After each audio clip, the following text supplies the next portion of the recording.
everyone, this is Tim from Your Six Studios. Today in this video I'm going to show you how to force restart your Google Pixel phone. So if it's not responsive or anything like that, you can easily turn it off by holding down the power button and the volume up button. So if you hold two of these buttons down at the same time, volume up and power, you can see it's going to open up the power options here. Just continue to hold this down for about 15 to 20 seconds and the screen will turn off and restart.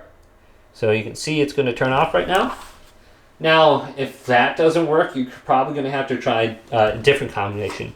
So you could try holding down the power button and the volume down button for 15 seconds, see if that works.